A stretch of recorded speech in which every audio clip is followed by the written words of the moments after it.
three little words in our language, which are often difficult to say, are "I was wrong."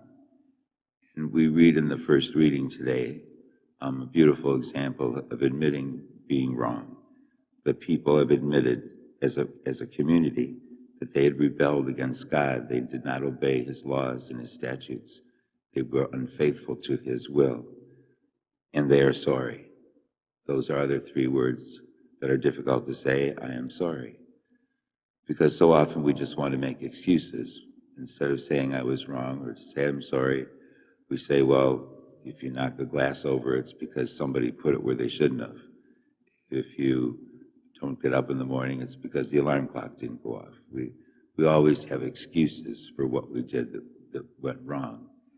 And we need to admit our guilt. We need to admit, and that's what Lent is about, where we can look and see in our hearts and our lives that maybe we've been wrong about some things, and we need to say we're sorry. And once we do, then God forgives us and he forgets it. And that's sometimes difficult for us too, is we can say we're sorry, but we say, I'm sorry that I did that, but I'm never going to forget it. And that doesn't do any good. We have to actually try to forget it as well, and not hold a grudge against somebody who has wronged us. So that's what the scriptures are telling us today. And in the gospel, be merciful just as your Father is merciful. Stop judging and you will not be judged. Stop condemning and you will not be condemned. Forgive and you will be forgiven. Those are the things that we hear in the gospel and how true they are. So in this season of Lent, we try to be like Jesus. If our ideals are not set as high as his, we have to approach that level. Jesus forgives absolutely. He forgives and he forgets. He understands our wrongdoings and he's merciful in judging us.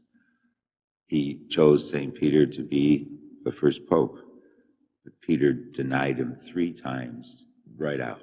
I don't know the man. The night before Jesus died on the cross. And he didn't come back and say, well, Peter, you blew it. I'm not going to make you pope now. I'm going to make someone else the pope.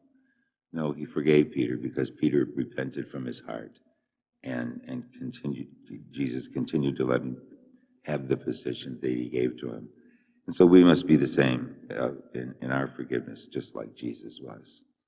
Let us stand and offer our prayers and petitions.